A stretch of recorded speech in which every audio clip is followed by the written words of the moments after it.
Hi, I'm John Maxwell.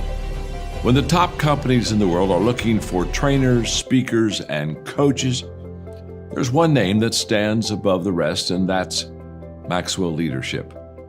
Our certified team members have gotten proven results for companies all over the globe, and our reputation, I'm proud to say, is second to none.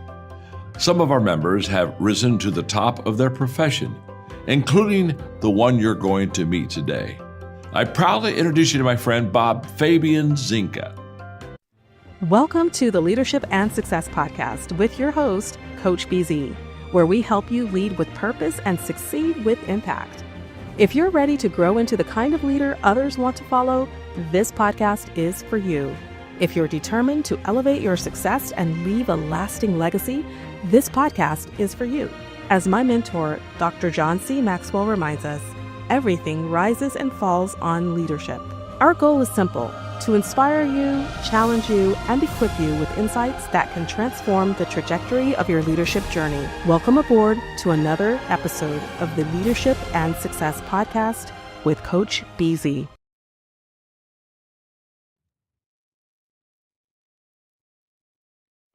We live in the same world, but we don't experience the same reality. We've been taught to focus on what's visible, what we can control, what we can interact with. We've been taught to focus on what's visible, what's happening around us, what we can measure, what we can control. But that's not what shapes your life. What shapes your life is the inner world that you operate from. Two people can live in the same moment and walk away with two different experiences. This is even applicable for twins who share the same womb. Because your life is not just external circumstances and the situations around you. It's driven by your state of inner consciousness. And most people sadly never see this. They try to change their behaviors to change the external circumstances, their habits, their environment. They try to change their life by changing their habits, their behavior, their environment. But they don't see what's driving all of this. It's their inner patterns. This is what archetypal remembering does. It clearly helps you to see your inner patterns. It helps you to see your inner world with precision. So you're not just reacting to your life, you're understanding what is shaping the experience of it. In ancient traditions, this practice is called self-inquiry, and unfortunately, we've lost it. If you're ready to truly understand the inner world that is shaping your life, read Archetypal.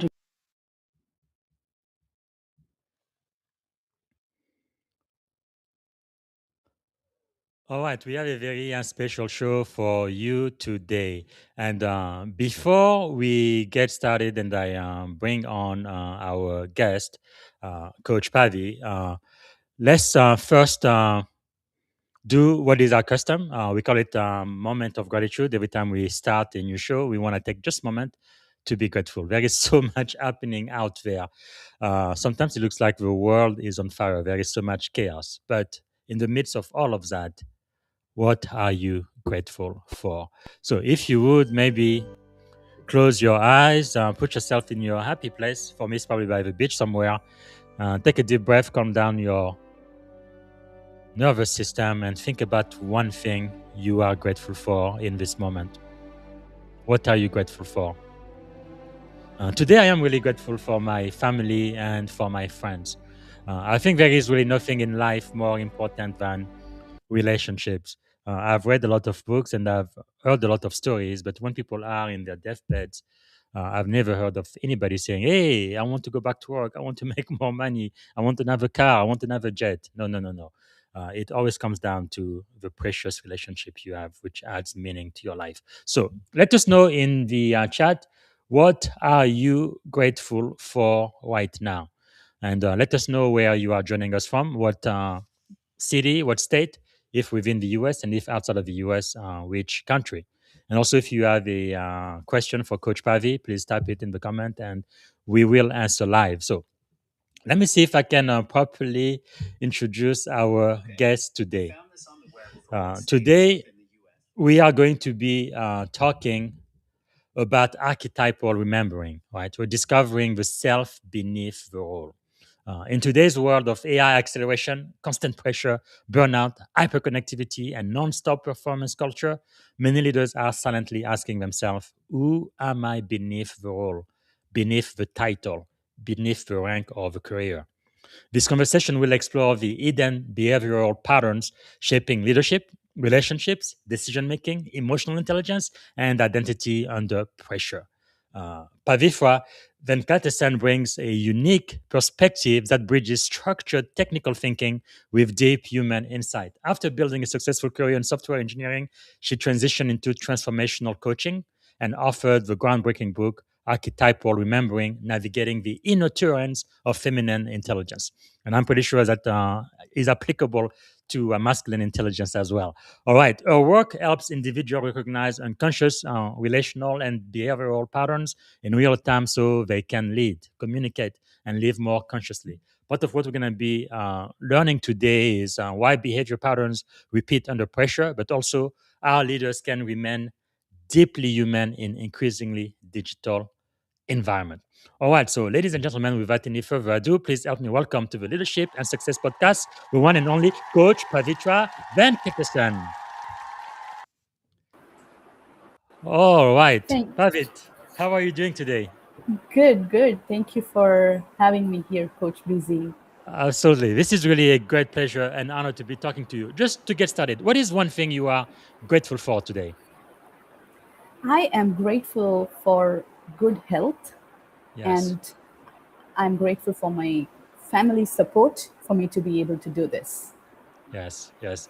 That is so powerful. I think without good health, you really don't have anything, do you? Man, is there something about you that most people may not know when they first meet you? A lot of us put on a lot of identities we carry throughout the day, and Hmm? the easiest identity that I show to people is generally a very warm, welcoming person.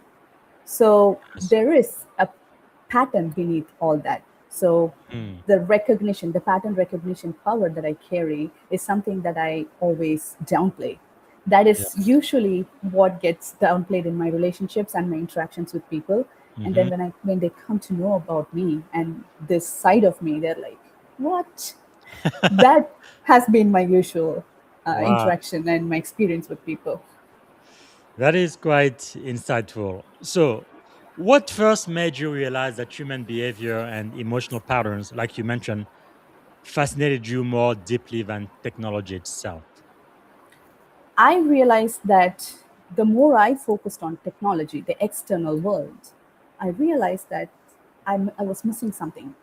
Mm, There should be something that is deeply internal, as much as we would love to explore the external world. yes. So I imagined for a second that what if my body, what if my psyche, what if I am myself a huge part that needs to be researched and Mm, understood? What if that needs inner, delving deep into the inner terrains of myself, yes. and how fascinating that would look like? Anything fascinating Mm, as I would be writing a code, I would be exploring a new piece of technology. yes. That's how much it felt initially when I started learning about myself and understanding about myself and the patterns Mm, I carry. All of us do. So wow. it was very fascinating for me to understand that the more we expand in the external world, there is a deeply, deeply unexplored parts of internal world that is left to explore. Man, that is quite a, I guess, a leadership journey, but really a self discovery journey, isn't it? Yes, that's the So right word. you began your career in software engineering, and then you transition into coaching and archetypal work. What type of internal shift happened inside you during that time? I wrote this. I wrote about this in my book. It was a pivotal moment of becoming a mother, Mm, and the motherhood made me realize that what I put out in the world is yes. not truly who I am.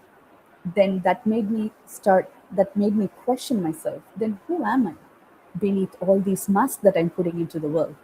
Who Mm-hmm. am I beneath all these patterns? Yes, I exist and I show up every day, and I have a life, I have relationships, I have people. Mm. And I don't show the same face to two different people. Then who Wow. am I between those two faces? Mm. My Wow. daughter made me question that, and motherhood as an experience made me question that. That is fascinating. Was there maybe a specific life experience or relationship or emotional turning point that kind of forced you to slow down and rethink how people operate beneath the surface?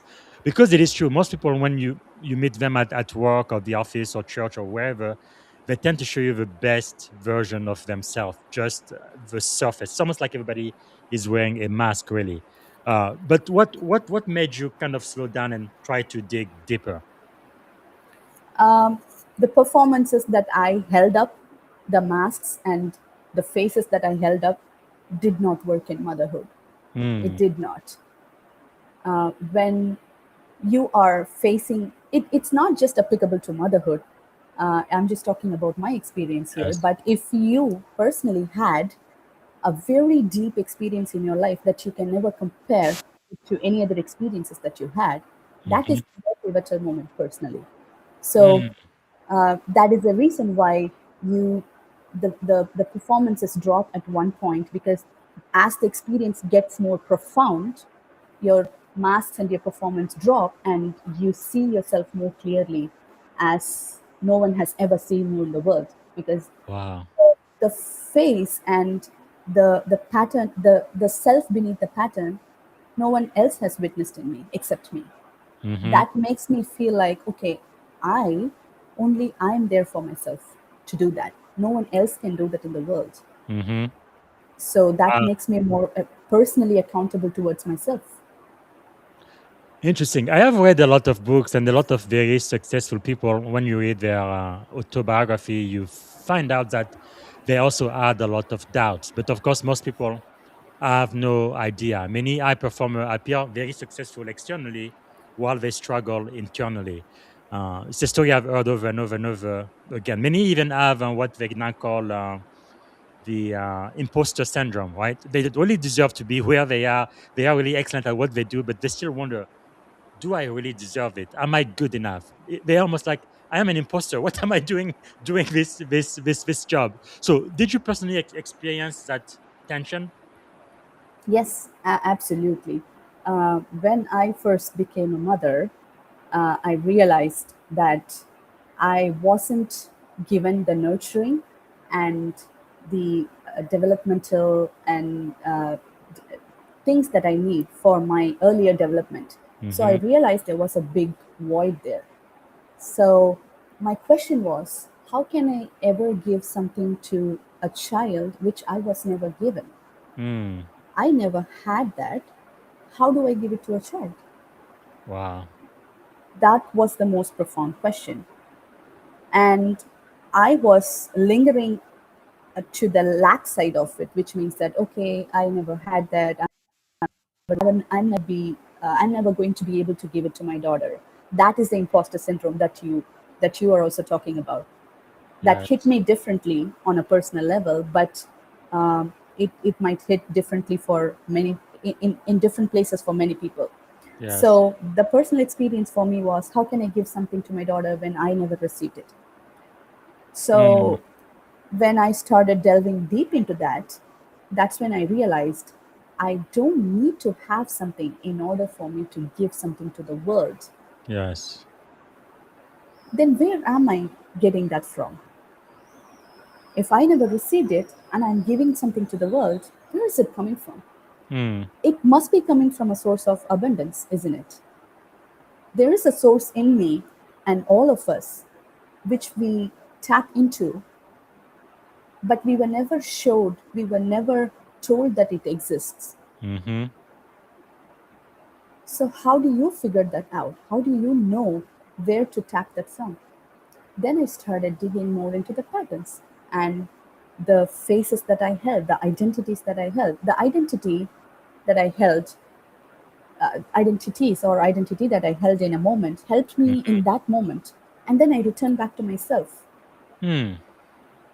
Then what is the self? What is that abundant self that I can tap into to give something to the world that I never received? Yes. So that is how the imposter syndrome turned into something that is abundant and overflowing. Now I do give. Now I know how to give, but I do give from overflow. But I don't just empty my cup. Keep on emptying my cup. Keep on emptying Yes. my energy levels to serve other people. I do give from abundance. I do give from the overflow of energy and love from within me, whatever you call it. Wow. That is quite insightful. And during that moment, what was some of the first, I guess, emotions that kind of hit you the hardest during that time? Was it maybe disbelief, fear, confusion, or? Definitely fear and the imposter syndrome of not being good enough Mm-hmm. has been there, has existed long enough. Yes. The feeling of fear of not being enough, the feeling of fear of what if I don't matter, Hmm. and there's also this fear of performance, because when you are performing instead of being just yourself, you Yes. also have this fear of what if people can see that I perform and I'm not living. Mm-hmm. What if I'm not truly living and just performing? Wow. That is the fear underneath all that just gives you the nerve-wracking experience. Yes. So, how did you overcome that fear? Overcome that fear, as in it keeps repeating in spirals. Healing and That's a this pattern. yes, there is a pattern, the pattern recognition, the So, how personal did development. how did you break the pattern? I broke the pattern the moment I realized that I I was already given all this, Hmm. but I was never shown how to give, how to do this. Wow. That's powerful. Hmm. What if I already had everything that I need, but I just didn't realize that I had everything that I need. That's really powerful. You remind me of a mantra I learned from one of my coaches. I am more than I think I am. That's powerful. Wow. All right. So, what did you learn about yourself during the process of writing your book, Archetypal Remembering? I realized so much that the thought about writing never occurred to me before I wrote my first book. Wow. So the the fact that I can write and I love writing made me realize that, okay, so the patterns underneath and the the writing and the way that it comes out, it was altogether a new experience for me. Mm-hmm. That side of me I have never met. The writer in Wow. me, the the thought leader in me, Mm-hmm. the the the thought process of what if I can give something to the world through my personal experience. That thought never occurred to me, except when I wrote my first book. Wow, that is powerful. Okay, we have our first question from the audience. Daniel says, as we move into an era of agentic AI, where system can plan and act with much more autonomy, how can leaders make sure that emotional intelligence stays the master logic layer over this automated system instead of letting the speed and scale of AI outpace our human empathy and judgment? Good question. That is a great question, right? Because I get asked a lot about AI and what are we doing with AI and the Mhm. world, the way the world is progressing so fast. Yes. Sometimes it gives us some, you might even feel like nauseous, Mhm. internally nauseous, like where am I going, right? That's a Yes. great question. I would the way that I look at AI is AI, it exists and it takes me forward, but it is still created by humans. Mm, Humans with personal and emotional intelligence.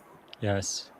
If you have used different AIs like ChatGPT or any other AI, you can literally see, if you see the pattern beneath, because I study patterns, if you Mm-hmm. look at the pattern beneath the AI, you can literally see that personality of that AI coming out, that mirrors the creator. If you had created that AI consciously, Mm, knowing that it is going to serve the world, right? You can literally see that in it when you're using it, how mm, it drives you, how it takes you forward, how it helps you, or whether it controls you.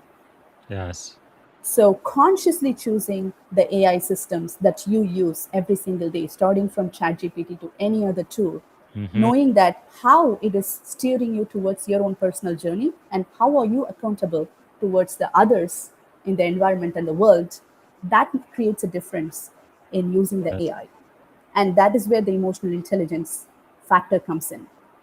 Mm, Knowing yourself, knowing that even though I'm being steered by AI era, AI is still created by a human, whether yes. consciously or unconsciously. That is a different question. That is a different area to analyze and talk about. That's a different topic altogether. Mm, But what do I have is the tool of discernment. The tool of discernment helps me choose whether I'm being controlled by AI or I'm using AI as a tool and letting it steer my growth. mm. That is quite powerful. Okay, let's talk about patterns under pressure. You often say that behavior becomes predictable under pressure. Why do stress and perceived threat expose our deepest pattern, you think? Because under stress, we have very less room to perform. Mm, You're given a lot of resources, but under yes. stress, those reduce to the mere amount that you might barely need. So, when I talk about resources, not just physical, your mental Yes. resources, your physical resources, everything. Mm-hmm. So, when you are under stress, you're given very less. You can use very less. So, Wow. the energy and the fuel that you need to put up that performance to hold that identity that you want to show to the world comes drastically down, Wow. and whatever that you are inside is going to reflect out. So the people around you are naturally going to see you in your rawest self, the raw self, the self within you That easily. is powerful. Well, it reminds me of a Bible verse that says, out of the abundance of the heart, the mouth speaks. So you can only speak what is in you. And usually under pressure is when people get to know who the real you is, isn't it? Absolutely. That is why the pressure and the stress can be your ally in letting you know who you are, because the Mhm. most hardest moments of your life show you who you are without any Yes. filters. And from there, it's again my ability to discern and my ability to analyze what do I want to consciously keep and what do I want to consciously put to rest. Yeah. I like that you said consciously and unconsciously. I think a lot of the patterns you're talking about, many times people have those, but they are completely unconscious about them, right? They have no idea, no awareness, do they? Um, we've been taught that way because it was easier to believe someone. Imagine that you grew up with someone. You were once a child. You were Hmm. told this is good. This is that shaped your inner world. Yes. So we've there are like many psychologists and in the inner work area they widely talk about the inner child work. The reason why this is so popular is because your development starts at a very young age. Mm. So your beliefs and your patterns that you carry today and the choices that you make and the decisions that you make in your personal life or your leadership, wherever the area is being shaped by who you were told that you are. Yes. But we never took the opportunity to understand that what am I beneath all that? Who Mm. am I beneath all that I've been told that I am.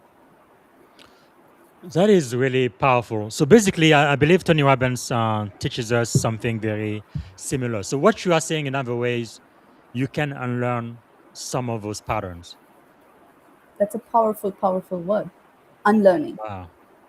Most of my adult life and my experiences has been about unlearning what I learned unconsciously. Wow. Because I did not have a choice when I was told that I am this and I am that. Hmm. So that clearly sits in my unconscious pattern because I did not consciously choose it. Yes. So the question is, what am I consciously choosing? Wow. That's something. So, in your experience, then, what are some of the most common unconscious pattern leaders repeat, especially during times of conflict or uncertainty? Masking of fear and the imposter syndrome tells you something, and the fear of success and the fear of failure, it's all this basically the fear with Hmm. different filters and colors. That's it. Yes. Masking the fear and showing up confidently is something that we all do. Leaders have to do that a lot.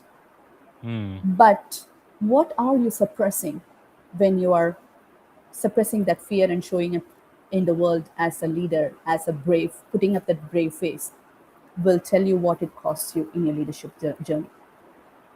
Wow. That's something to think about. Yeah, because I know, for example, in the military, I am in the US Navy.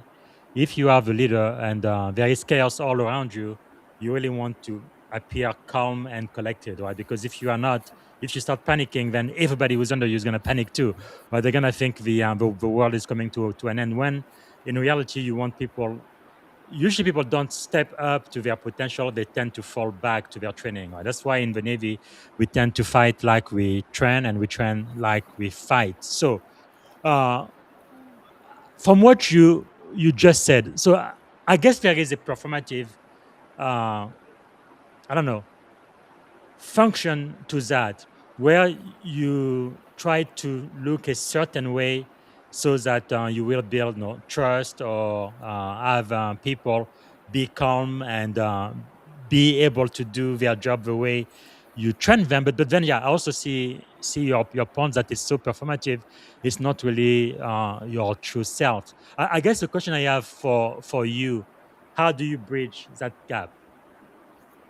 A good leader on in a on a very conscious leadership, he creates a safe space for people around, Hmm. but he breaks down privately. That is for the breaking down privately is for him. Yes. It is the most authentic and the most conscious part of him that is coming out. Hmm. Once you witness that privately and then you lead your way, you naturally create a safe space around people. But when you suppress your fear and you tell yourself that this is me, I'm not supposed to break down, I am not Yes. supposed to be vulnerable, that Wow. is where it's going to cost you. That's why I said what you suppress through suppressing that fear will cost you in your leadership journey. Wow. That is very, very powerful. Thank you so much for sharing that because I'm sure there are things that we've seen even on TV, in the magazine, on social media. You see very intelligent, self-aware people, very, very strong, powerful, but they tend to repeat, the same destructive relational or leadership cycles over and over again. Why do you think that is? Because the patterns, they exist in cycles. The moment you realize that, yes, I have witnessed that pattern, I understood it completely, and then I go on with my life, that's when the patterns repeat. Because Mm. understanding something and changing something in real time takes two different energies, and Yes. it's two different work. Mm-hmm.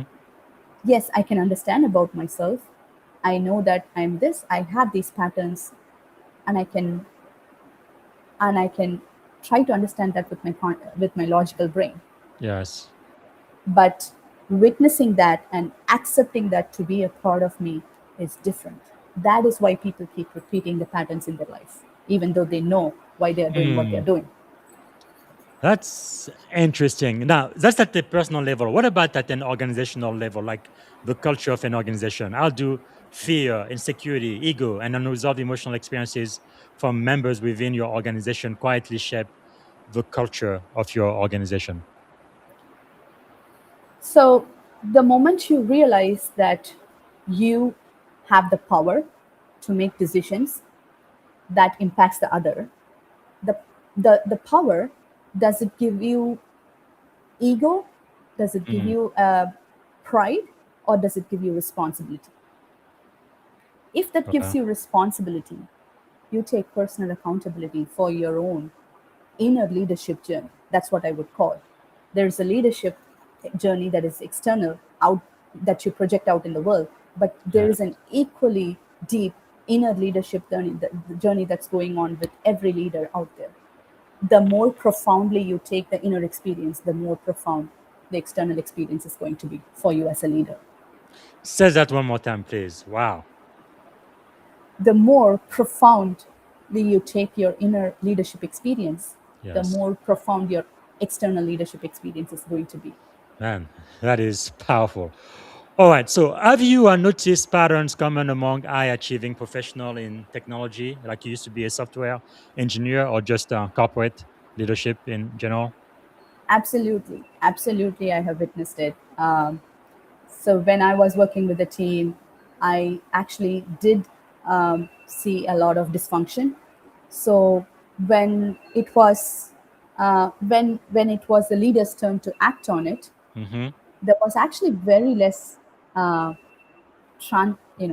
transformation from the old pattern to the new pattern. Yes. Instead, they want to keep the pattern alive. It is very common in leadership. I have witnessed it. I have personally experienced it myself working as a Mm-hmm. software engineer.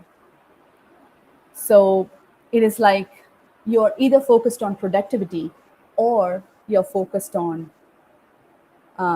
values and the community and the people around you. Yes. So it rarely exists equally in an organization. Hmm. That is quite insightful. You know, I guess I am in two worlds, right? High tech and the military. And I think in both worlds, people often operate in constant vigilance mode, right? Especially in the military when you are deployed, especially in a war zone. It's like 24/7, high tempo, nonstop. You kind of have to just, I guess, to keep yourself alive and to protect your fellow sailor. But what does prolonged survival mode, though, thinking do to relationship and decision making? The prolonged survival mode, it looks like success on the outer world, right? Hmm. Yes, I know I have mastered the survival. Now I know.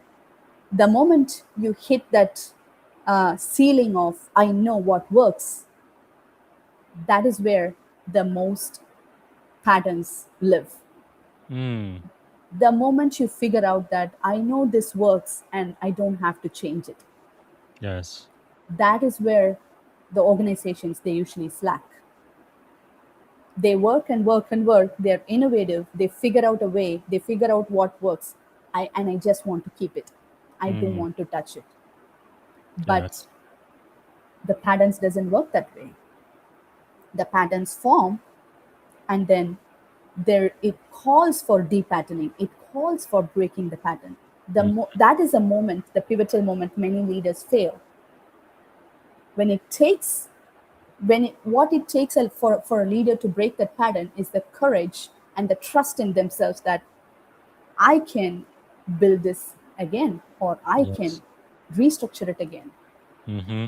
So most leaders are they fail, or they just pull back the moment things get intense and they Yes. have to break something that they formed.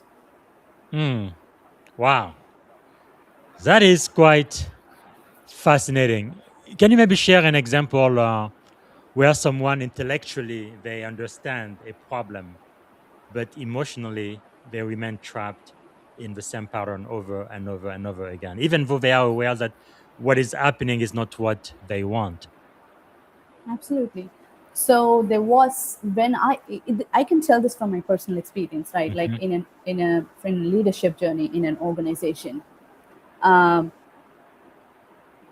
when I was working as a software engineer in a team, there was this pattern of um, overworking and overextending. This was a known problem. But the delivery that we, as software engineers, as engineers, we deliver Hmm. intense projects. Like really, the delivery was back to back. The project Yes. was like, no, we cannot stop. The moment it hit that ceiling of no, we cannot stop, a leader should question that. Is Hmm. it really that do we? Is it real that we cannot stop, or is it just a pattern, or is it just an assumption that if I stop, this is going to be a threat? Hmm. The questioning of what if it can really stop and still Yes. be safe for me and my team and my organization? That possibility was never explored. Wow. Hmm. That is something. I guess we get trapped into those cycles because that's what we've seen that worked yesterday or last year or my previous job, and you make the assumption that's the only way to get it done, isn't it? Yes, because what you believe is not necessarily what is true. Yes. What is true has multiple layers beneath it. We have just seen one layer and one aspect of okay, this works now. Yes. It's like a machine, right? You work and work on a machine, you fix the machine, and then you're like, no, let's not touch the machine because it keeps running. Yes. That's not how organizations should work. Wow. Organization is not a machine. Man, it's so simple but so insightful. Because basically, I think for most people, they tend to just react to whatever is happening emotionally. They don't even think about it. It's completely unaware. But it looks like what you are saying is we really need to spend some time to create space, right, where we can break that pattern and actually start thinking and start responding and not just reacting to what's happening, right? Yes. How do we create that space to allow us to break through those unconscious pattern? First thing is, I hardly ever noticed in the world how we feel safe sharing what we know and what we are with each other. Mm-hmm. We start with how was your day? We start with how how is the weather? We never ask each other how we feel. Mm. That is a very basic Yes. element of forming trust, Mm-hmm. because you can talk to me about my life and how it looks externally, but if my inner world is never witnessed by a leader, I will never gain trust. Mm. I will never gain trust. Wow, that's powerful. All right, let's talk about emotional intelligence. I think it has a lot to do with this. One thing you've said in the past is leadership is revealed during moments of perceived threat. So it's not a threat, but it's a perceived threat. Can you unpack that for us? What was that again? I got You said that leadership is revealed during moments of perceived threats. That's when the leadership reveals Yep, itself. yep. So let's imagine this, right? A leader can go through profound stress. A leader can go through there's a choice for a leader to either project it on the employees, on the organization, or the or he keeps the chaos within himself, Mm-hmm. accept the chaos, work with the chaos, see the pattern beneath the chaos, and only extract that lesson and act it out. If Wow. you want to give it a shape in the world, you can have, as a leader, you can have a lot of ideas in your mind, a lot of thoughts running to you, and then you're also the most you're also the most one who faces the chaos for Yes. your organization, right? So yes, I am taking in the chaos, but what am I giving out? out to my organization? What am I giving out to my Mm. people? Wow. It's like you can look at a tree, for example. It takes in all the filth, but it gives out Yes. to you the fruit. It is out there in the nature. The pattern is out there in the nature. That if you Yes. want to understand leadership, you can look at a tree. Mm. Wow. That's almost speaking like a monk. But I I guess for those people who spend a lot of time meditating and thinking, it kind of helps you, I guess, see things a little bit different, doesn't it? Yes. So meditation is really has been gaining more popularity between leaders lately. But there is one caveat to it I want to mention, because I have done a lot of meditations. I have had my experience of it before. I turned into pattern recognition, because when Mhm. I was going through the most chaotic and most profound moments of my life, where this self awareness revealed itself, Mm. I was turning a lot to meditation. And then I was expecting that this should fix me, this should keep me calm now. Meditation is not a task and then you expect a result. If you're going to do that, you might as well Yes. do that as a task. It would never work for you. Meditation Wow. is the openness to sit with yourself and be ready to receive what comes out. Yeah. Wow. Now, you may not want to answer this, but you said it was one of the most chaotic moment of your life, most challenging. Are you open to share a little bit more? Again, you do not Yes. have to, but I feel like it could help a lot of the people who are listening now. No, that I am open to it. I don't have any problem, because I wrote about this in my book. When I became a mother, I just realized that I held a job, I had a perfect household, we are a family, everything looked fine outside. But Hmm. internally, I was like, this is not me. Yeah. Except the motherhood, I wasn't able to relate to anything I held, including my job. Hmm. Why am I doing this? Just because I'm good at something, why am I doing this? I Yes. never had the courage to question that. Mm. You can do something. If just because you can do something, you don't have to necessarily do it. Yes. Wow. So that was a chaotic moment that broke out in my life when everything fell apart, and this was just me standing here, and rest of my life looked alien to me. Hmm. I could barely relate to my choices, my decisions that I made in my life. Hmm. And just one single moment of motherhood revealed all that for me. Wow. And from then on, I started making aligned choices. Yes. If it's not an aligned choice, I'm not making one. Wow. That takes a lot of courage, doesn't it?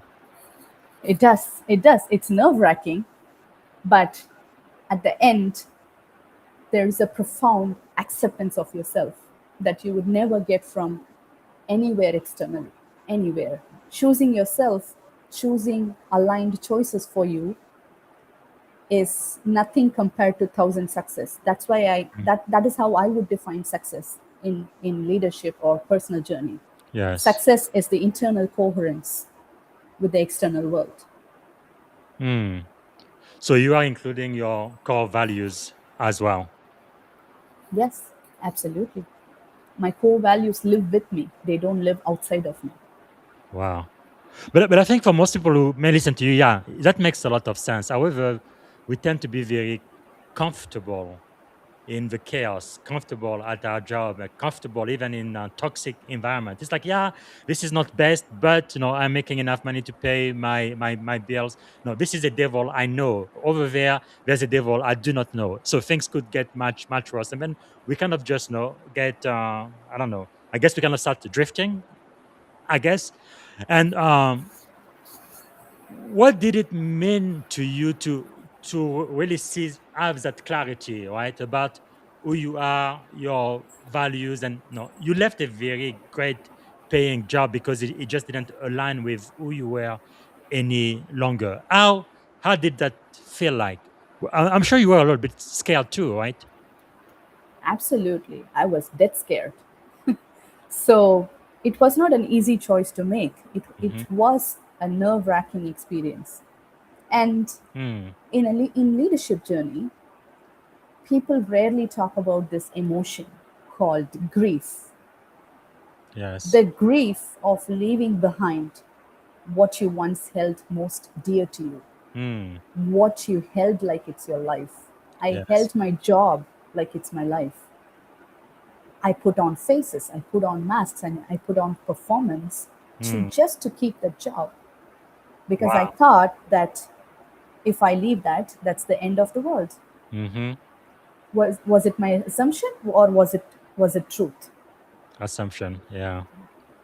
But to me, at that moment, it felt like no, it's not my assumption. It's the truth. If I leave this Wow. job, I'm never going to survive. That is How did that affect your confidence? the choices or Mhm. the assumption. I guess both. So the assumption kept me in a loop of performative confidence. I Yes. can perform my confidence. If you Mm. ask me today, I can prepare a presentation. I can do a very good presentation for you. But did you ever feel like, okay, this is good for me, but how is everybody else going to feel about it? What about your old worker, your boss, or maybe even members of your family? Because in many families, for example, I know a few people, they became a doctor or lawyer just because their parents wanted them to. You know, it's like, oh, this is a great place of esteem in our society. But the person themselves, they hated every single day they had to go to the hospital or to the law firm. That wasn't who they were, completely incongruent with who they were at their core. However, they don't want to leave or change because they feel like everybody else is going to be embarrassed or ashamed of them. Did you have to face that too? Absolutely. Absolutely, I had to face all of that. And that is the power of unlearning. Wow. Unlearning what I was told to do, unlearning what I was told I should keep doing. Hmm. Wow. I guess you found freedom on the other side, didn't you? Absolutely. Wow. That is quite powerful. Did this kind of affect your spiritual life or your worldview? I'm not talking about religion, but just the way you saw, okay, the world. Yeah, spiritually, um, I am more connected to myself. There is a there is a life force that is directing you out in the world, that is Hmm. directing you today to this morning I woke up and the life force is responsible for it because the life force still wanted to keep me alive in the world. You can Yes. call it anything. Religion can give it different names. I'm not Hmm. interested in any of that. I'm just talking Yes. only about the core life force that is interacting with me on a very intimate level. Wow. That is really powerful. Did that also affect your mental health? I feel like people don't really prioritize mental health so much these days. Yes. So the idea of mental health has been really, really, really, it has evolved. Also, it has been truly misunderstood these days Hmm. because of a lot of exposure to internet and content Yes. writers. They write it in way that they interpret mental health. Mental health is not just feeling good. Hmm. Mental health is the ability to break down and then come back from it. Mm. That you have the trust in you to break down and to come back from it. Yes. When you come back from it, you're not the same person Wow. every single time.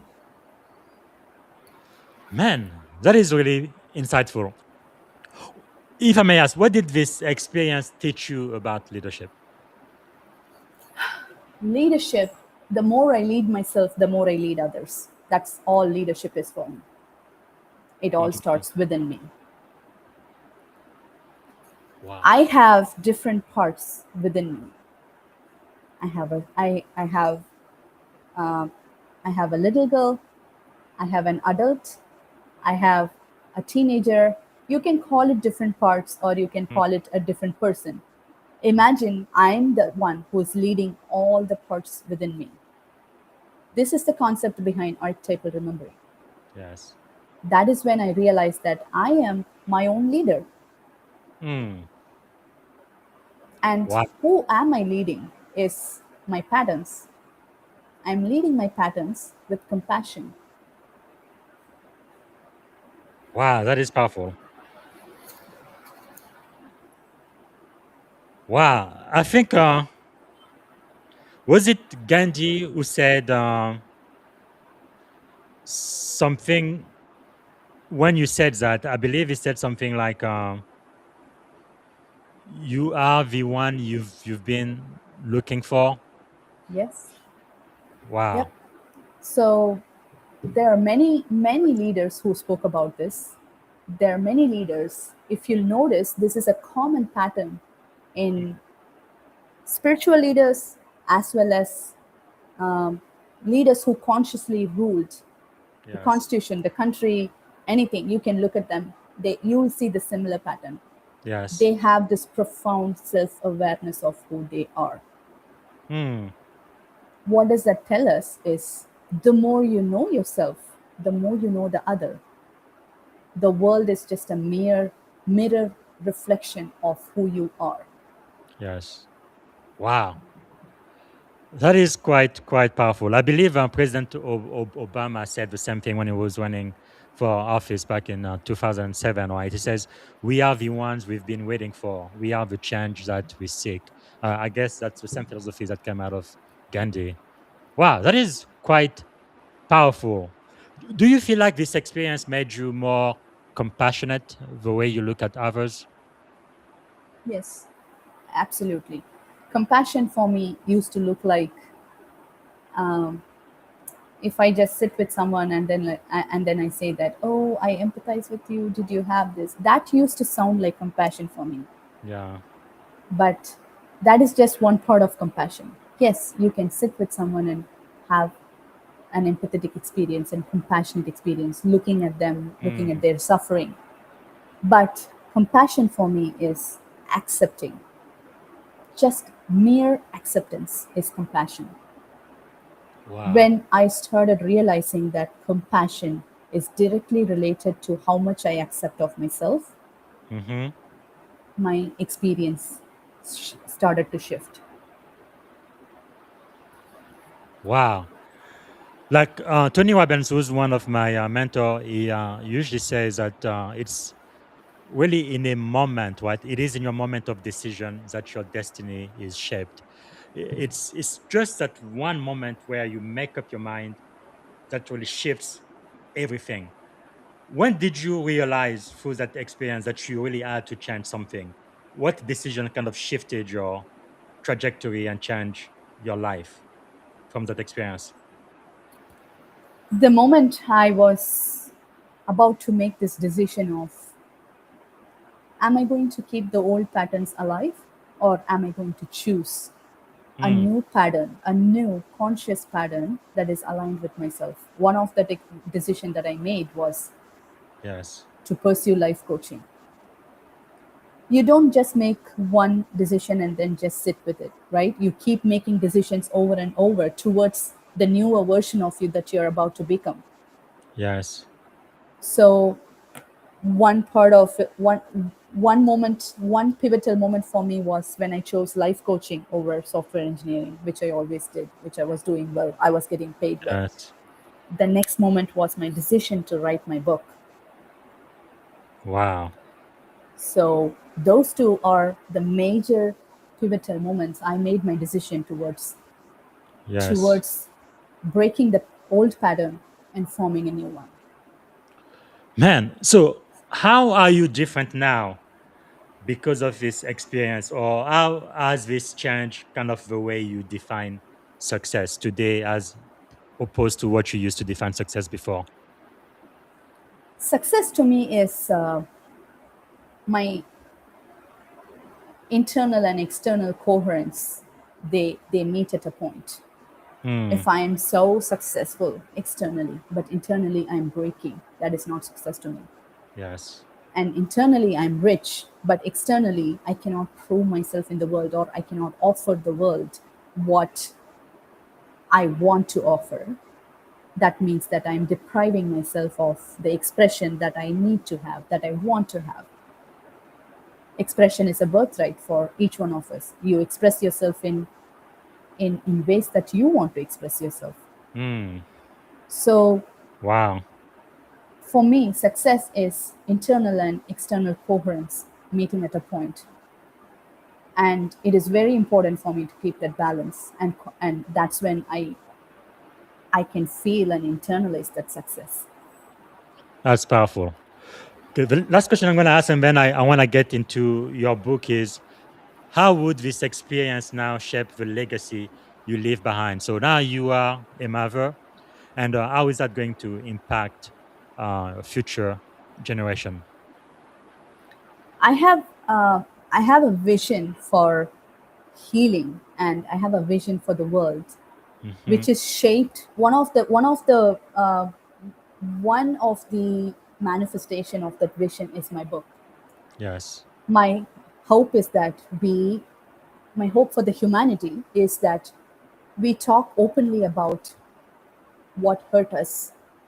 We talk openly about how we feel. We talk Mm. openly about what are the experiences of our life and how it shapes us. No shame, no judgment. No shame, no judgment, just safe space for all of us, between each one of us. And how that can happen is only through self awareness. You realize your patterns, you know your patterns, you're aware of your Yes. patterns. That is Wow. when you know yourself, you know the other. Yes. If you believe the survival identity that you put up is all you, that is not going to hold any safe space for anyone. Hmm. That is quite powerful. Okay, this last section, I want to talk about your book, Archetypal Remembering, right? Navigating the inner terrain of female intelligence. Why did this book have to be written? This book had to be written because when I was breaking down, when I was in chaos, when I was in complete disarray, deep within myself, not knowing who I am. People call this, they call it identity crisis. Hmm. For me, it happened all at once. All the identities that I held Yes. crashed, crashed, and I couldn't hold any of that identity anymore. None of my performances worked. Mm. So when you hit that, what people call rock bottom, Yes. something will hold you. You usually, if you're sensitive to life, you realize that something is holding you. Hmm. That felt like a mother's warmth for me. And I knew it was the feminine intelligence in me that was awakening, that was activating. When I mean feminine intelligence, it does not mean women. Feminine is it's it's a part of all of us, whether you, irrespective of your gender. Hmm. So the moment I broke down, and I got up and I became this different person. From that point to this point, the feminine intelligence has been guiding me. That intelligence is there in all of us, and Hmm. that is why this book had to be written. That is quite insightful. And I think by feminine, you really mean the warmth and the caring, whether you are male or female. But what do you think makes the difference, though? For some people, when they hit rock bottom, they pretty much, it kills them. They completely destroy. They completely check out of life. Sometimes they commit suicide, or they get drunk all the time, or they get on drugs or whatever. Their life is completely destroyed. But then there are other people like you hit rock bottom, and then you kind of lift up from there, right? And then you shine even brighter, and you soar even higher than you have ever been. What's the difference? The difference is the awareness, the self awareness, and the ability to make a choice and stick to it, right? Mhm. What I meant by the feminine intelligence is anything that is internal that you cannot see with your eyes, Yes. your emotions, your feelings, the core of who you are, Mm-hmm. that has a feminine base. Anything that exists out in the world, expresses out in the world, is masculine. That is how the world is formed. There is a light and dark, there is a yin and the yang. That's what Mm-hmm. the Chinese used to call that.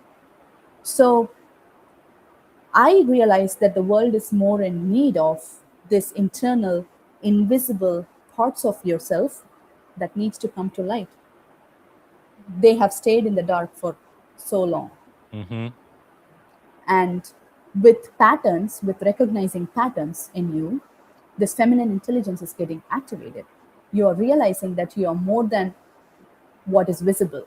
You're more Yes. than you're much more than what's visible. Going back to the point that you made, I Mm-hmm. am more than what I am usually more than what I think I am, Yes. right? So when we say that, it looks fancy, it sounds fancy. Oh, I am more than what I know I am. But what is it? Mm-hmm. What is Wow. it that you're more of? People rarely ask this question. That is really powerful. So, what would you say is the core message of the book, Archetypal Remembering? Naming something is remembering something. When you remember who you are, that Mm. is your start. That is your starting point of returning back to yourself. Yes. Remember, you are not learning more, you're not adding more, you're not expanding. You already have everything that you need.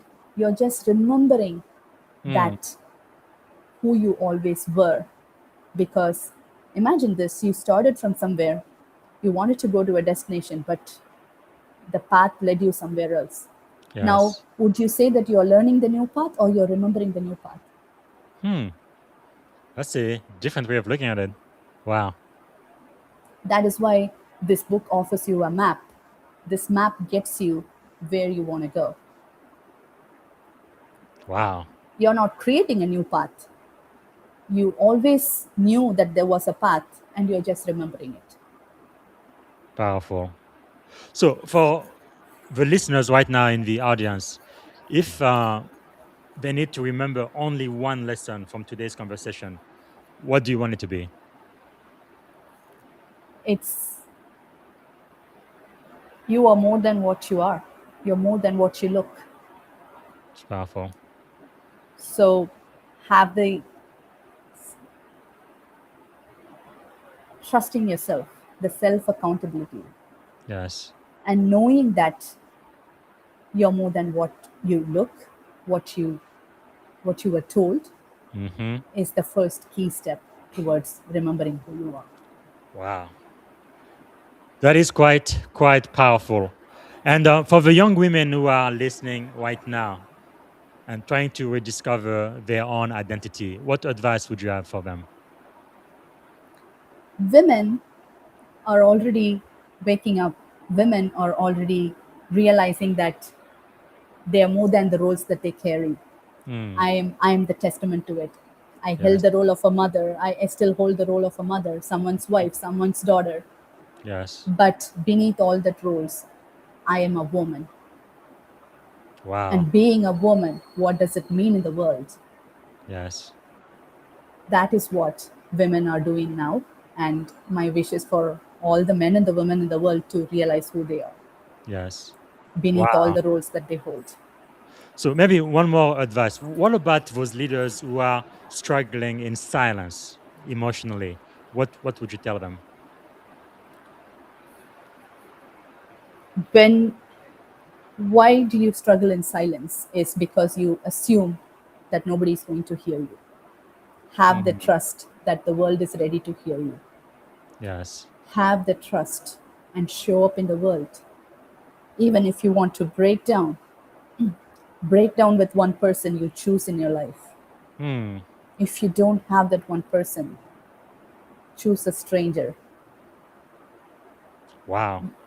hire a coach, break down. Powerful. Powerful. Powerful. Hmm. Really insightful. Okay. The last question I'm going to ask about your book is how do you want your work to be remembered? My If everyone remembers who they are, then my work need not be remembered. Wow. Powerful. Well, we've already done like 5 minutes over our time. Can I get 5 more minutes before we land, or do you have to go? Okay. Absolutely. For this last segment, I kind of want to get into your head, your way of thinking to see how you were able to achieve the success you were able to. One question I want to ask you is what do you believe is one of the greatest lessons you have ever learned, whether in life, in leadership, in general? The greatest lesson is breaking the patterns does not mean that I'm breaking myself. Hmm. When I break the patterns, I'm rebuilding myself. Yes. So I am not my pattern. I am not my patterns. That's that's Wow. a that's a better way of putting it. Thank you. I am not my That's patterns. that's powerful. Yeah, because it's true. I mean, for example, me, I was born in Point Novo, Republic of the Congo. So depending on where you come from, where you grew up, the culture, the mores, and all of that, you kind of start believing certain things and you internalize them, right? And then you act a certain way, but you don't have to be that way, right? It comes a time where you can be conscious and you can decide who am I going to become.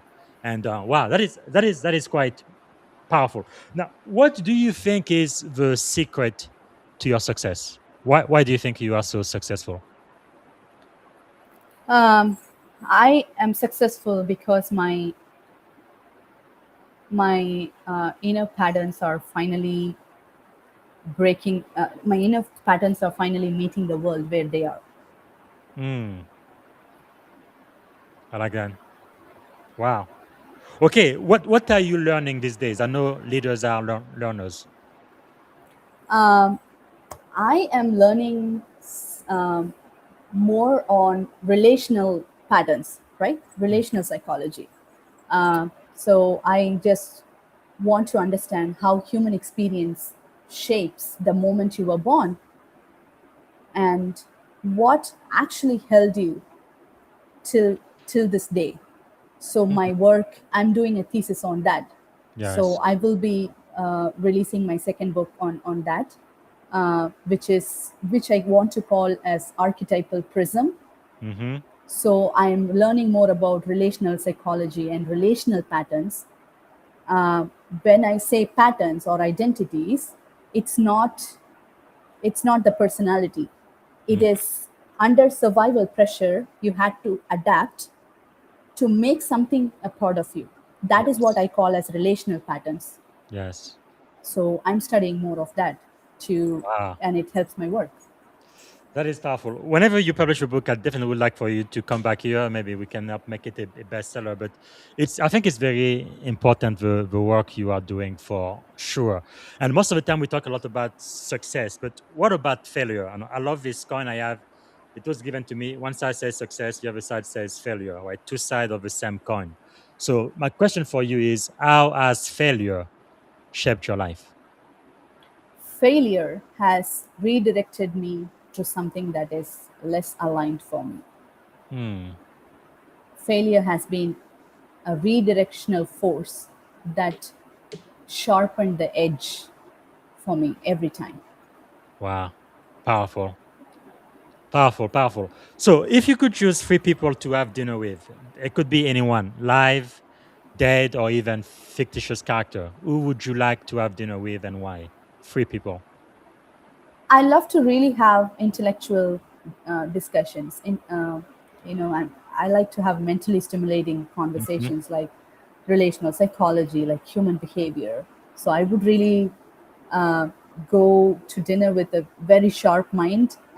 Probably with Gabermate, Hmm. we can talk a lot about psychology. We can talk a lot about relational patterns.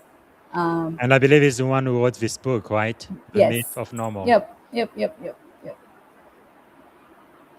And if I want to choose someone from the past who's not alive, that would be Osho.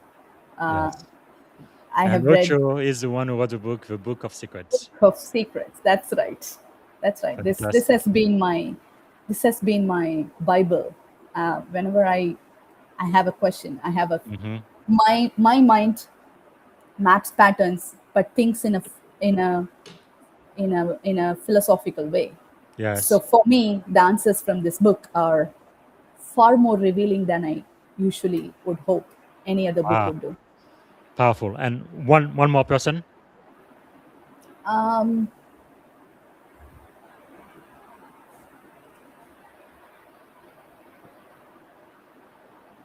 I,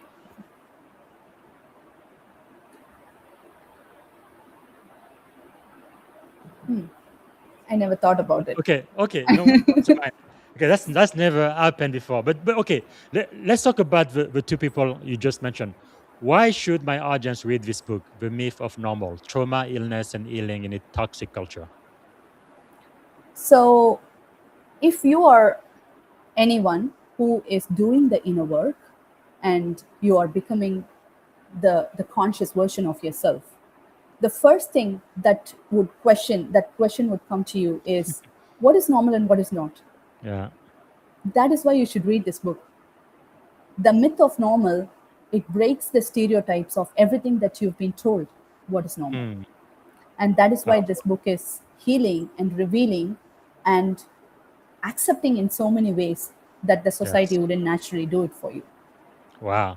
Okay. What about the book by Osho, The Book of Secret: 112 Meditation to Discover the Mystery Within? The book of secrets for me is every time I have a profound life question, I would be having a very fundamental question about life and I get stuck there. I usually turn to a random page and I would get an answer there. And I Wow. have a personal connect with the book, and that happens every single time. So Wow. the 112 meditations may or may not work for you. If Yes. depends on whether you're a meditation person or not. Mm-hmm. But just reading this book is revealing in so many ways. Spiritually, it is enlightening to to talk about this, to read about this. So that's why this book is. So this balances between the intellectual world and the spiritual world. That's Mm-hmm. why these two books I suggest. That is powerful. Is there a song, a book, or a movie that would be your life's theme or your anthem? I usually look for patterns in everything because of the work that I do. I'm Mm-hmm. naturally fascinated. So instead of uh, a song or an anthem or something, I look for rhyming patterns in everyone. Mm. So each one that I meet is teaching me something Yes. about me, about the patterns that I hold. So that's how I look at life. I look at life in terms of patterns. That's why I'm having hard time choosing one person to Yes. go out to dinner with or something like Mm-hmm. that, because I always patterns are everything for me, Yes. and we are all different shapes and of Mm-hmm. those patterns, different arrangement of those patterns. Yes. So just because I started looking at life like that, have a uh, I have a way of looking at it this way instead of just one person or That's one book or one yeah. song. Yes. That is quite fascinating. Okay, we are going to land this plan down. As we end, let me ask you: if you had one and only one day to live, what would you have liked your final contribution to be? Final contribution would be to live and leave this body consciously. Hmm. I Powerful. take complete responsibility of myself Yes. and leave the world better than when I found it, how I found it. Yes. So Wow. if that means leaving responsibly, whatever that means to me, that is what I would like to do. I would like to do for the world. Hmm. So If you had a magic wand and you could solve any problem in the world, what is the one problem you'd like to solve first thing tomorrow morning? The amnesia, the Mm. amnesia of who we are, Wow. the amnesia of who we are. Yeah, I would just use a wand and make Yes. everyone remember who they are. Yes. That would be the beginning point of a conscious world. Wow. The greatness within. That's powerful. That's what I'm doing with my book. Yes. So Yes. Wow. Powerful. Powerful. Okay.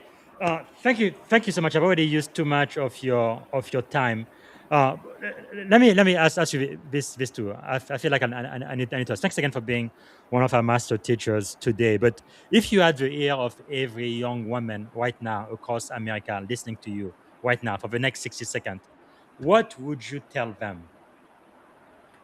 you are not the roles that you hold. Hmm. You are the one who is holding all the roles. You are not the roles. Wow. Powerful. Okay. All right. So we are coming to the end of the show. All good things come to an end. What can we do to add value back to you, Coach Pave? I, as I said, I published a book. I'm doing more thesis work in that area to Hmm. study relational patterns to help serve the humanity better in terms of understanding themselves, because Yes. that is what I think the world needs more of. On the same lines, I offer one-on-one sessions because I'm heavily working on the research work. I offer only one-on-one sessions right now as of today. So if anyone is interested in trying this archetypal map sessions Yes.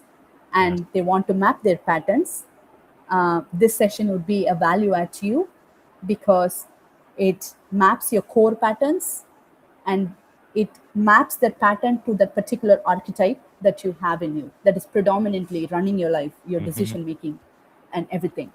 So if you want to change the way that you make decisions, if you want to make a shift consciously, if you want to shift the way that you hold relationships, for everything, this would be an absolute value add, and this would be revealing to you in so many ways that otherwise you wouldn't. So Wow. we map And the that's pattern in 5 minutes, as less as 5 minutes. So, and then the rest of the session will be coaching and helping you go towards how to break those patterns. So that's what this session offers. a standard store slash remember with Pave. Wow. Powerful. Thank you so much. Now, is there a question I should have asked you, Coach, that I didn't get a chance to ask? Anything else you wanted to share before we end the show today? No, I really enjoyed this conversation. It was Me too. intellectually stimulating. You made me so feel comfortable and so Mhm. welcomed. Thank you for, and I wanted to mention that this is my first podcast, Yes. and I really am honored to be on your first podcast. Fantastic, fantastic. Okay, to end, it's gonna take less than 2 minutes. I want to ask you a very quick question, and you answer the first thing that comes to your mind. Okay. So, what is one word that defines great leadership? One word. Awareness, Awareness. Okay. Morning routine or practice that keeps you grounded. gratitude, A book or a quote that changed your life. power of now by Eckhart Tolle. Oh no, I got the wrong one. Okay, I like that one too. And by the way, I do have a digital bookshelf, so I'm gonna be adding those books to that one. We started May of last year with just 2 books. Now we have more than 400 books on the bookshelf. People like you recommend books for us to read. Okay, who inspired you most today? Who inspired most? Hmm. You. Really? Oh, thank you. All right, a leadership habit you refuse to compromise on. You will do it no matter what. Resilience. Okay, what is a question every leader should ask themselves frequently? What am I? What am I keeping alive that need not be? Huh. I like that. So knowing all I know now, what would I do differently? What am I doing I need to stop doing? Wow, powerful, powerful. Okay. All right. What did you want to be when you were a kid? What did I want to be when I was a Mhm. kid? Astronaut. Really? Wow. Okay, I guess you are not exploring space, but you are exploring consciousness and I don't know, leadership principles that could change the life of so many people. Okay, three adjectives describing you as a kid. Three adjectives: Yes. daring, bold, expressive. Okay. What about as an adult? Courageous, um, deep, reflective. All right. So I like to end on a positive note. What is something you are feeling optimistic about these days? About this No, like in 2026, what are you in feeling optimistic 2026. about? Okay. I feel I'm feeling optimistic towards this new beginning of who I who I'm becoming. Mm-hmm. And this journey is quite eclectic and dynamic for me because of the work that I'm doing. I don't know what relational patterns are I'm going to and how this work is going to evolve. So that makes me so enthusiastic and optimistic because of the nature of my work and the research that I do. So Wow. that is keeping me so engaged in looking at everything as patterns, everything. Yes. There is a lot to learn from people. There's a Mm-hmm. lot to learn from everyone because each and every pattern teaches you Hmm. a lot, really. So Wow. that keeps me enthusiastic and so happy about doing what I'm doing in 2026. That is really, really powerful because you just made me think of, your yesterday doesn't have to be a repeat, right? Your tomorrow can be different than your today, Yeah. especially if you understand those pattern and then you bring about the change. Okay, this is it. So the very, very last question I'm going to ask you, and this is it. One word that represent our shared experience on this podcast today. One word. Wise. The questions Us. were very wise and Thank you. they are very educating, they're very revealing, uh, not not probing. Uh, it didn't feel invasive, it felt welcoming Thank and you. warm. So, Thank you. with all that together, I want to use the word wise. Thank you so much. And I almost always feel so grateful. Thank you for spending almost an hour and a half with us today and sharing your wisdom. And again, everybody, I want you to get a copy of the book right now in a digital format, Archetypal Remembering, and soon it's going to be in paperback as well, available on Amazon and I believe Apple bookstore also. And I think I've seen that Barnes and Noble too, right, on the Yes. Nook book. So thanks again, Coach Pavit. I really appreciate your time with us today. I appreciate it. Thank you so All right. much, Coach BZ, for having me here, and I enjoyed this conversation thoroughly with you. Thank you. All right, everybody. Make sure to follow her on LinkedIn. So easy to find. She's on linkedin.com in Connect with Pavi. And her bookstore is a standard store, remember, with Pavi. You can get a signed book or get archetype map session as well. So once she publishes her next book, I definitely would like for her to come back here. Okay, that's all we have for today. I'm going to be back tomorrow. And for the first time in the history of this podcast, we are going to do our first podcast in a complete foreign language. So we're going to be speaking French, my native language, tomorrow. Tomorrow, I am going to be speaking with a coach. Her name is Nathalie Colomba. She's from Lyon, France, and she wrote a book, Le Leadership Conscient. We're going to be talking about conscious leadership in the age of AI and burned out. So you don't want to miss this. It's going to be 6 a.m. So for those who don't speak French, you can still watch it on LinkedIn. It's going to be in French, but on YouTube, it's going to be in French with English subtitle. Uh, and then you can join us a couple of hours later tomorrow. I think it's going to be about 9 a.m. My time. So uh, 12 p.m. right on the East Coast. She's gonna come back and we're gonna do the same thing this time in English. And the reason why she wanted to do it in French first is because she does speak English, but she's not very fluent in English. So she felt like she'd be freer in her native language, which is French. So we're gonna do that, and then we're gonna come back and do the same podcast in English too. Again, we've never done that before. That's gonna be the very first time. And I will also be speaking to the one and only Kim Palermo. She's written a blockbuster book, Indoctrination 365. We're going to be talking about the story America never fully told. And later that day, I will also be speaking to CSM Yolanda Meritet, retired from the US Army. She is now a coach, and she wrote this instant bestseller. It's, I think, number one on Amazon now for its category. The command method. So we're going to be talking about leading through AI disruption with clarity. So that is what I have planned for tomorrow. So thanks again for watching.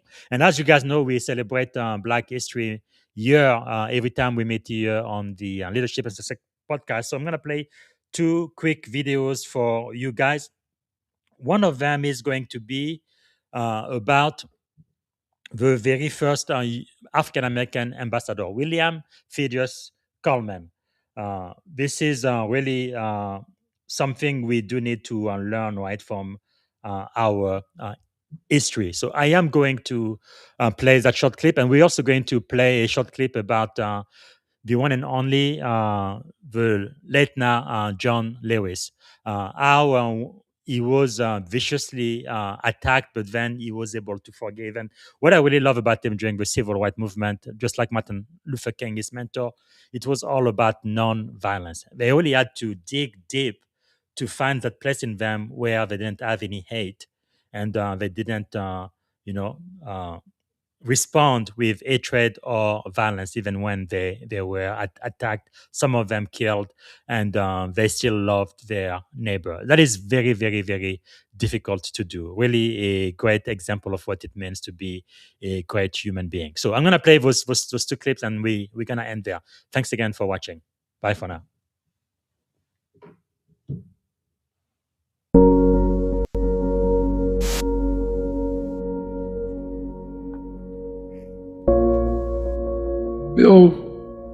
Bill was the quintessential lawyer. He dressed magnificently, and he wasn't always in the best of shape. Mostly his shape was round, but every suit fit perfectly. He always wore a vest, and he was always about business. He wasn't much of a sense of humor guy. But one time I recall specifically, I was walking down the hall on about 3:30 on a Saturday afternoon, still at the law firm, long week, but they expected you to work on Saturdays. And I see Coleman come out of the office, and he said, "Mr. Harmelin, where are you going?" And I said, "I have a date tonight, Mr. Coleman. I'm leaving."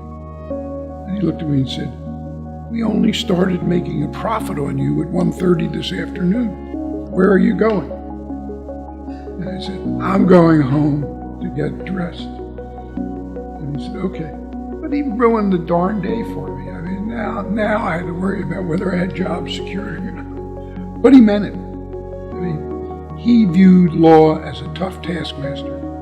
He had no sort of soft skills that I was aware of. He didn't play tennis, and he just practiced law at the highest level.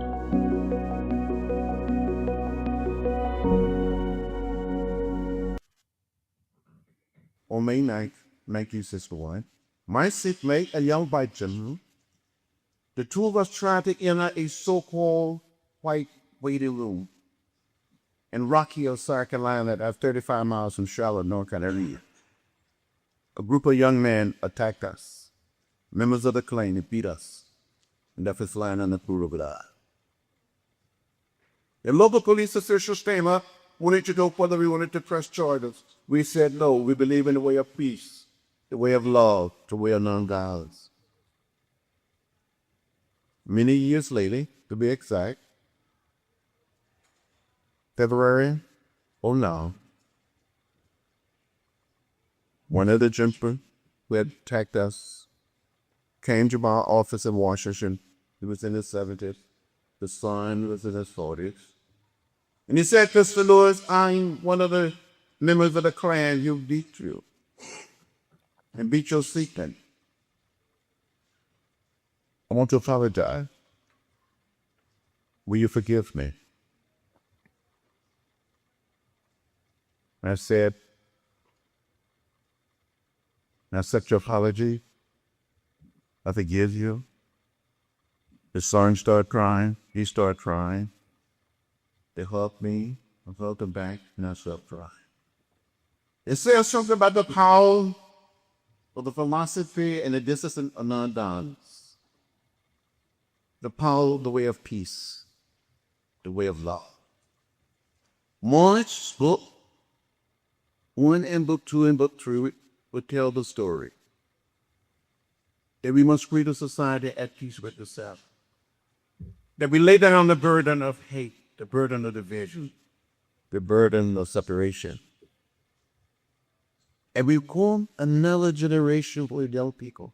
It was the children, it was the young people who led a non-violent revolution in America during the 60s. And we can do it again. We must do it again.